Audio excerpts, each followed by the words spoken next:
너무나도 당연한 소리지만 회사를 선택하는데 가장 큰 영향을 미치는 요소는 급여입니다. 다음으로 부차적인 이유를 꼽자면 주거지에서 얼마나 가까운가, 내 성향에 맞는 회사인가 이런 기준이 들어가겠죠. 그리고 그런 요소들만큼이나 중요한 것이 또 하나 있는데 그건 바로 복지입니다. 복지가 좋은 회사는 뭔가 달라 보이지 않나요? 직원을 사람으로 대한다는 느낌이나 거길 다니는 게 자랑스럽다는 생각도 들고 그래서 더 열심히 일하게 만드는 효과도 있죠. 오늘 게임인에서 이야기할 주제는 바로 여러분께서 좋아하는 게임을 만들었던 게임 회사들의 복지 이야기입니다. 다소 의외라고 들리실 수 있는데 1990년대쯤의 게임 회사들은 일반적인 대기업들에 비해서 복지가 꽤 좋은 편이었습니다. 그 이유를 들자면 첫 번째는 게임 업계가 매우 빠른 속도로 커지면서 유능한 게임 개발자를 얻기가 상당히 어려웠기 때문이죠. 두 번째는 첫 번째 이유와 연결되는데 개발자가 충분히 없다 보니 항상 시간에 쫓겼고 새벽까지 일하는 경우가 매우 흔했습니다. 당시 게임 개발자들의 경험담을 들어보면 평균적으로 일주일에 한 번쯤 집에 돌아가는 게 보통이었다고 할 정도였으니까요. 그리고 게임 업계가 생긴 지 얼마 안 됐던 만큼 젊은 나이에 성공을 경험한 사람이 상당히 많았습니다. 그래서 마음에 안 들면 언제든지 그곳을 박차고 나와서 다른 회사에 입사하는 게 크게 어렵지도 않았다는 것도 그 이유였죠.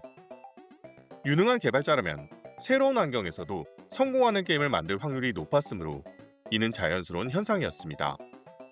그러므로 게임 회사를 운영하는 사장들 입장에서는 유능한 인재들을 얼마나 잘 잡아놓고 열심히 일하게 만드느냐도 중요했던 거죠. 그럼 지금부터 여러 게임 회사들이 어떤 방식으로 직원들의 마음을 사로잡았는지 알 수 있는 재미있는 사례들을 소개해 보겠습니다. 이런 이야기가 나오면 언제나 제일 먼저 이야기가 나오는 것이 당대 최고의 게임 회사 중 하나였던 스퀘어입니다. 1990년대 스퀘어는 지금은 상상도 못할 정도로 위세가 대단했는데 지금의 스퀘어 에닉스와는 분위기도 문화도 다른 회사였죠. 이 시기 스퀘어는 실제 게임을 개발하는 현장의 상황을 매우 중요시해서 제공하는 복지의 수준도 남달랐습니다.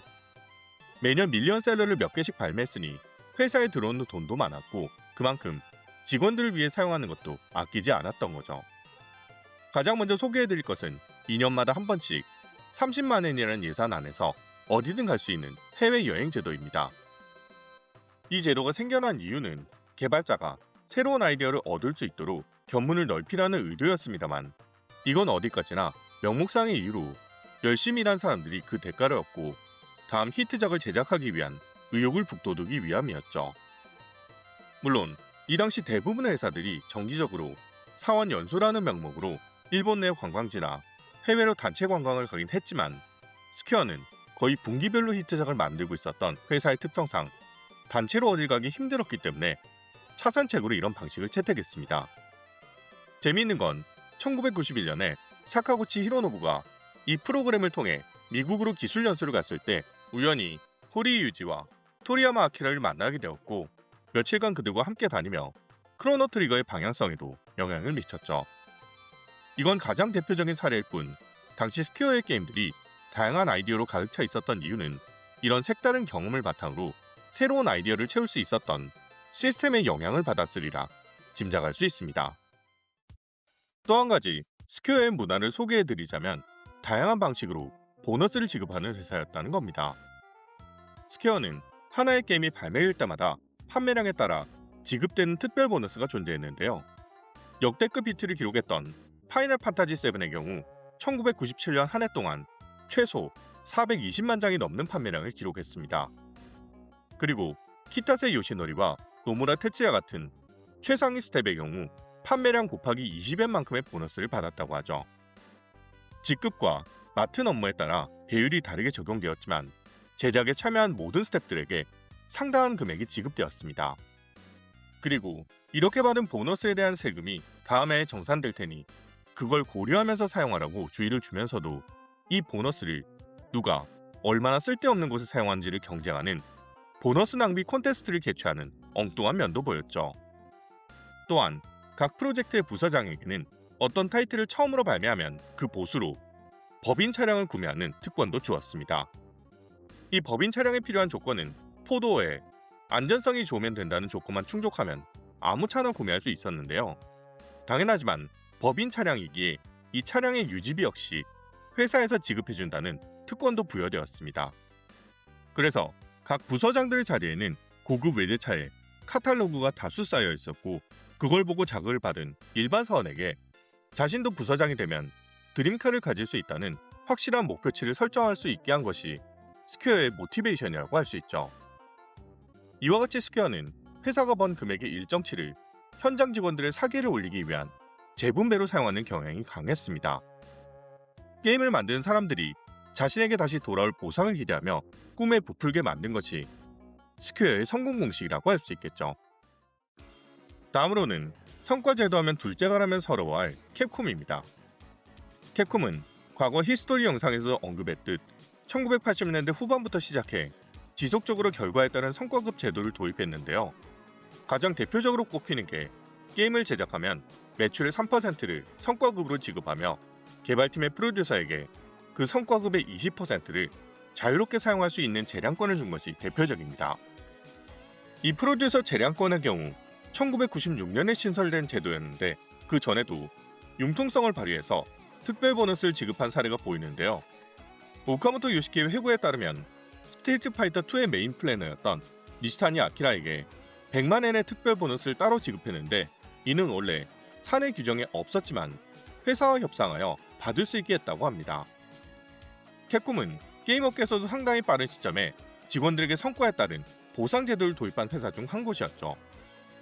이는 당시 캡콤의 개발부 리더들이 코나미에서 낮은 처우로 인해 캡콤으로 이직한 사람들이 많았기 때문에 일한 만큼의 정당한 성과가 주어지지 않으면 그것이 곧 인재들의 이탈로 이어질 것을 알고 있었기 때문으로 추측됩니다.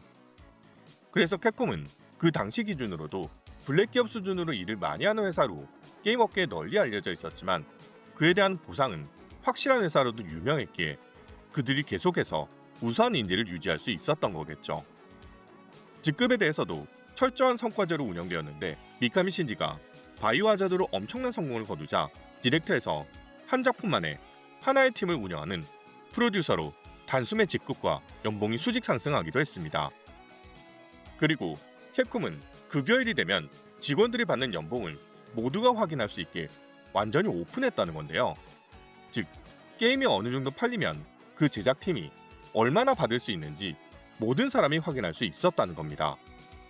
물론 이로 인해서 의욕이 꺾이는 사람도 있었을 테고, 그것 때문에 회사를 그만두는 사람도 있었지만, 하나의 게임이 성공하면 다른 팀에서는 그걸 뛰어넘기 위한 목표치로 설정하고 사내에서 경쟁하는 경우도 있었던 거죠.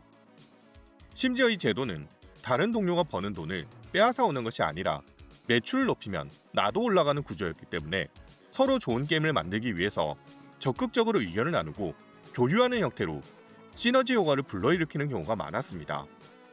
캡콤이 중간중간 헛발질을 하면서도 꾸준히 업계 최고의 회사가 될 수 있었던 것도 확실한 보상 체계가 있었기 때문이었던 거죠.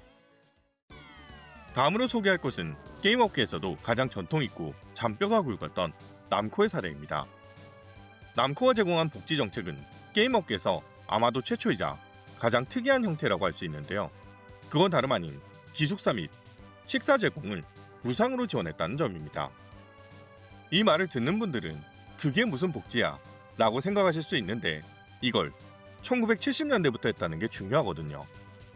남코는 1974년에 아타리 저펜을 인수하여 아케이드 게임 사업에 진출했으니 일본의 게임 업계에서도 가장 오래된 회사 중 하나입니다. 그리고 창업자인 나카무라 마사야 사장의 확고한 신념 중에 하나가 바로 이거였죠. 우리는 제작 중심의 회사이고 사원이 그걸 잘하기 위해서는 기본적인 의식주가 완전히 해결되어야 한다. 훗날 나카무라 사장의 뒤를 이어 남코의 사장으로 취임한 이시무라 시게카즈 씨의 회고에 따르면, 그가 입사하던 시기의 일본은 오늘날 우리가 떠올리는 게임 산업의 황금기와는 굉장히 거리가 먼 상황이었습니다. 남코 역시 오락시설과 전자기기를 기반으로 성장하던 중견 어뮤즈먼트 업체에 가까웠죠.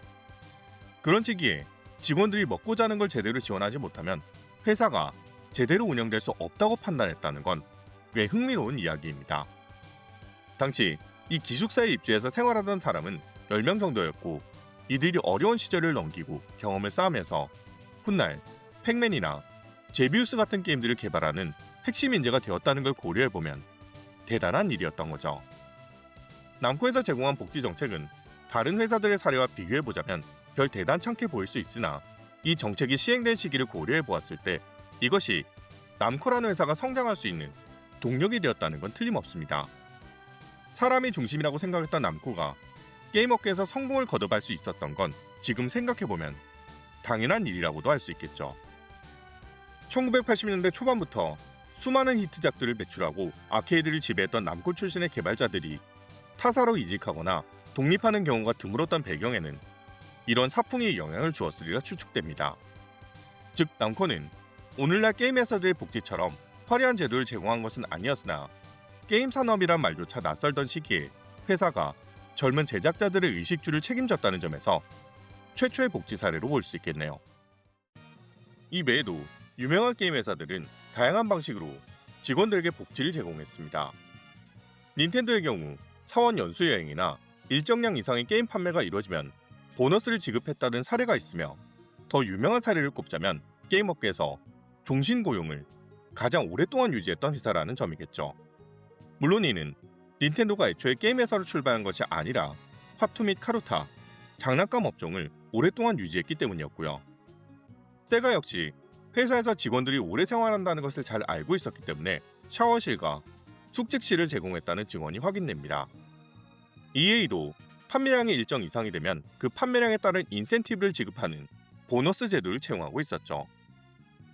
허드슨의 경우에는 1986년에 하와이 사원 여행을 위해서 보잉 747 여객기를 통째로 전세냈다는 기록이 있으며 직원뿐 아니라 가족 동반을 허용했고 항공사가 남는 좌석이 아까우니 전세 비용을 줄이는 대신 일반 승객도 탑승하게 해달라고 요청했지만 사장인 쿠도 유지가 거절했다는 사례도 남아있습니다.